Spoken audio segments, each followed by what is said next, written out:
Beginilah betapa menakutkannya ketika sebuah pesawat akan jatuh. Sebelum ini semua terjadi, seorang pria aneh bernama Jin Sok ingin membeli tiket dan mencari pesawat dengan penumpang yang paling banyak. Di saat yang sama, seorang ayah bernama Jae-hook dan putrinya So-min akan pergi liburan ke Hawaii. Namun ketika mereka mengantri, putrinya So-min hendak ke toilet dan ia pun pergi sendirian. Karena toilet wanita penuh, So-min malah masuk ke toilet pria. Di toilet yang sama, Jin Sok juga berada di sana sedang merobek kulit ketiaknya untuk memasukkan sesuatu. Momen itu ternyata terlihat oleh So-min ketika dirinya ada di dalam toilet. Namun untunglah ayah So-min datang segera menjemput anaknya keluar. Sementara itu seorang sersan polisi bernama In-ho diberitahu putrinya bahwa sang ibu tengah pergi liburan ke Hawaii bersama teman-temannya. In-ho pun menelpon istrinya dan istrinya beralasan ia pergi untuk suatu pekerjaan. Ketika In-ho sampai di kantornya, anak buahnya berkata bahwa ada anak SD yang melapor mendapat rekaman seorang pria yang akan membajak sebuah pesawat dan akan menewaskan semua orang di dalamnya. Dan anak SD itu yakin bahwa orang di video itu adalah tetangga apartemennya. Tapi teman-teman In-ho hanya menganggap itu sebuah prank. Namun In-ho tetap ingin menemui anak SD itu karena bisa saja pesawat istrinya lah yang akan dibajak pria tadi. Di bandara, Jin-suk kembali mendekati ayah dan anak ini dan mulai menanyakan hal-hal pribadi. Jin-suk sempat melihat tiket tujuan mereka berdua yakni ke Hawaii. Ketika ayah dan anak ini akan pergi karena merasa risih, anak pria ini membisikkan sesuatu kepada ayahnya. Jin-suk pun kemudian membeli tiket dengan tujuan yang sama dan pesawat yang sama dengan ayah dan anak itu. Ketika Jin-suk di tempat pengecekan, petugas menanyakan benda apa yang dibawanya. Namun Jin-suk berkata bahwa hanyalah inhaler dan di pesawat itu ternyata istri dari Sersan In-ho juga ada di sana. Satu pesawat dengan Jin-suk. Ayah So-min menyadari bahwa Jin-suk di pesawat itu dan mulai merasa curiga. Sersan In-ho mencoba memasuki apartemen pria yang ada di video itu dan ternyata pintunya tidak terkunci. Ketika Sersan In-ho masuk dan mencium bau yang sangat menyengat, Sersan In-ho kemudian masuk ke dalam menelusuri apartemen itu dan benar ini adalah apartemen milik Jin-suk. Betapa terkejutnya Sersan In-ho ketika ia sampai di dalam dan menemukan seseorang yang sudah terbujur kaku di sana. Dan di saat yang sama pesawat menuju Hawaii sudah lepas landas. Petugas polisi pun sudah mulai ramai di TKP. Petugas itu yakin dirinya sepertinya diracun. Petugas polisi juga menemukan kaset di apartemen ini. Ketika mereka memutarnya, terlihat pria itu menembakkan sesuatu seperti bubuk kepada tikus eksperimen ini. Tak berapa lama tikus-tikus itu meninggal dan begitu juga dengan tikus-tikus lain yang bahkan tidak terkena serbuk itu. Tim forensik pun meyakini serbuk-serbuk itu bukanlah racun melainkan sebuah virus karena sifatnya menular. Sersan In-ho kemudian melacak keberadaan Jin-suk. Keberadaan Jin-suk diketahui terakhir adalah di bandara. Dan ketika Sersan In-ho mengecek ke petugas, ternyata benar Jin-suk menaiki pesawat yang menuju Hawaii. Makin paniklah Sersan In-ho karena ternyata istrinya ada di pesawat tersebut.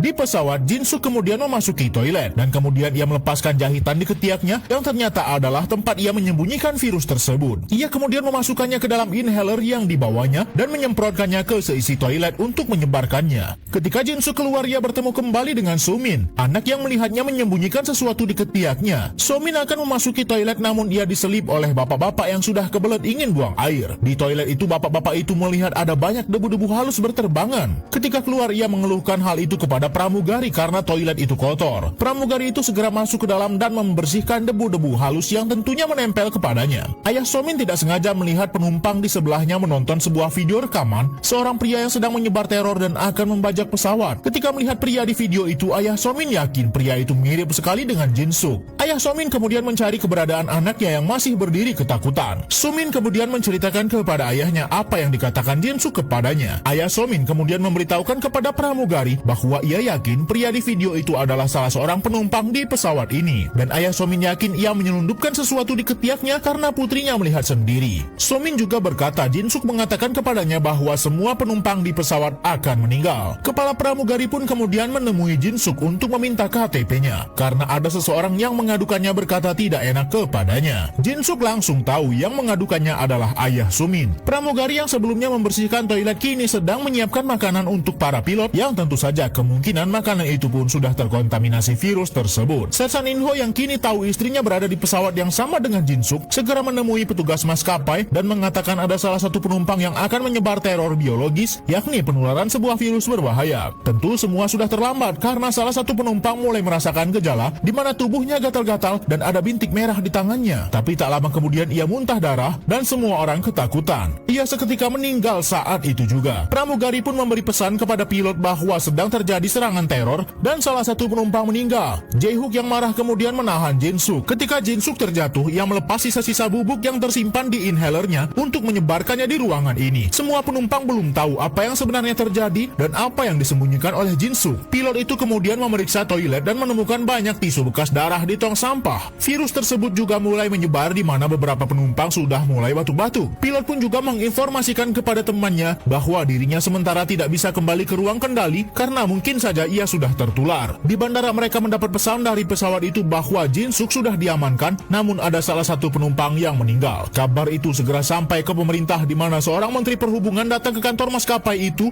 Para pejabat pun menggelar rapat untuk mencari solusi dari kejadian ini. Mereka tidak yakin boleh mendarat di Hawaii karena teror biologis ini. Kemungkinan para penumpang pesawat itu sudah tertular dan akan sulit mengevakuasi mereka akibat cepatnya virus itu menyebar. Identitas Jin Suk juga diketahui bahwa ternyata ia dulunya bekerja di sebuah perusahaan farmasi bernama Bricom dan dia adalah kepala bidang mikrobiologi. Perusahaan Bricom sudah dihubungi, namun mereka tidak mau kooperatif karena menganggap tidak ada hubungannya dengan perusahaan mereka. Sampai akhirnya Sersan Inho kemudian memberi ide untuk bernegosiasi dengan Jin Suk dan menanyakan apa yang dikehendakinya. Negosiasi pun dimulai dan pilot menanyakan apa yang diinginkan oleh Jin Suk. Pemerintah akan menuruti kemauannya. Dengan singkat padat, Jin Suk hanya ingin membuat para penumpang di pesawat ini meninggal. Pilot mulai emosi dan meminta penawar yang mungkin disimpan Jin Suk. Namun ternyata Jin Suk pun tidak berkeinginan untuk hidup dan kemudian muntah darah mengenai wajah pilot. Tiba-tiba saja di saat yang sama, sebuah pesawat hilang kendali dan menukik tajam ke bawah. Benar saja ternyata pilot tersebut sudah meninggal karena terkena virus juga. Salah satu pilot cadangan kemudian bergerak ke arah ruang kendali dan mencoba mengendalikan tuas pesawat. Ia mencoba mengambil alih pesawat tersebut dibantu dengan Jae-hook yang ada di sana dan mereka bersama-sama menarik tuas tersebut agar pesawat tidak terjun bebas ke daratan. Untunglah pesawat berhasil dikendalikan ketika akan menabrak lautan. Para pejabat pemerintahan mendapat kabar bahwa salah satu pilot meninggal dan Jin Suk juga sudah meninggal. Pihak Korea sudah meminta bantuan negara sahabat untuk memberikan izin pesawat ini mendarat di sana. Para penumpang yang menonton berita itu kemudian mulai panik karena mungkin saja mereka sudah tertular virus itu. Kini satu persatu penumpang mulai tumbang. Begitu pula salah satu pramugari yang tertular virus tersebut. Di bandara tim anti teror sudah berdatangan, begitu pula keluarga korban yang berada di pesawat tersebut. Pramugari kemudian mencoba memisahkan mereka yang mengalami gejala demam atau kulit melepuh dengan mereka yang masih merasa normal. Sersan Inho yang sudah kehilangan harapan karena istrinya menjadi salah satu penumpang pesawat itu, kemudian mencoba mengorbankan dirinya ditularkan virus itu untuk mencoba apakah vaksin mereka berfungsi atau tidak. Salah satu kapten pilot sudah tidak sanggup lagi karena dirinya tertular dan digantikan oleh pilot darurat bernama Jae-hook. Angkatan Udara Korea terbang di dekat pesawat mereka. Namun di Korea sendiri, para warga Korea membuat petisi untuk menolak pendaratan pesawat itu karena takut virus menyebar. Padahal keluarga korban sudah bersiap ke bandara menjemput keluarga mereka di pesawat itu. Di tempat berbeda, Sersan Inho sedang kesulitan karena virus itu sudah disuntikan kepadanya untuk uji coba vaksin yang mereka punya. Para penumpang pun membaca berita tersebut dan tidak tahu harus bereaksi bagaimana karena demo pesawat pun tidak bisa mendarat dan hanya berputar-putar di atas langit. Anak Jae-hook menemui ayahnya dan berkata kepada ayahnya ia tidak ingin menularkan virus ini kepada siapapun. Bahkan pramugari pun memberi kabar bahwa para penumpang sudah setuju untuk tidak mendaratkan pesawat. Jae-hook akhirnya memberi kabar kepada bandara dan memutuskan mereka semua yang di pesawat ini untuk tidak mendarat. Semua pejabat yang mendengar itu begitu syok dengan keputusan pilot. Semua keluarga korban juga syok mendengar itu. Bahkan kini para demonstran mendengar keputusan pilot dan sempat terdiam, padahal mereka sendirilah yang menolak kedatangan pesawat ini. Keluarga korban kemudian mulai menghubungi keluarga mereka untuk memberikan wasiat terakhir mereka. Sementara itu Sersan Inho tiba-tiba sadar kembali dan kemudian memberi perintah untuk pesawat itu mendarat karena ternyata vaksin tersebut berhasil. Mereka harus segera memberitahukan kepada pilot berita ini. Namun komunikasi terputus dan akhirnya para pejabat mencoba untuk meminta bantuan para korban untuk memberitahukan bahwa mereka bisa mendarat. Akhirnya pesan itu berhasil sampai kepada mereka dan semua kini bergembira mendengar itu. Pramugari segera memberitahukan kepada pilot bahwa mereka boleh mendarat karena vaksin tersebut berhasil. Para penumpang kemudian diminta untuk duduk di kursi masing-masing karena pilot sebentar lagi akan mendaratkan pesawatnya. Ia memutuskan untuk mendarat di Bandara Songmu karena bahan bakar mereka terbatas. Pesawat seketika padam listriknya karena ternyata mesin pesawat mati dan mereka melayang di udara. Landasan sudah di depan mata namun pilot Jae-hook harus memutar arah karena mereka belum aman untuk mendarat. Pesawat semakin dekat dengan arah landasan. Nyaris saja pesawat itu oleng ketika menghantam tanah. Ketika akhirnya roda berhasil menyentuh landasan dengan sempurna. Walau terjadi lonjakan yang cukup kuat, tapi untunglah atas pengalamannya Jae-hook berhasil mendaratkan pesawat tersebut. Karena kejadian ini akhirnya Menteri Perhubungan mengundurkan diri dari jabatannya. Kemudian para korban yang selamat kini berkumpul bersama untuk bertemu merayakan keberhasilan mereka.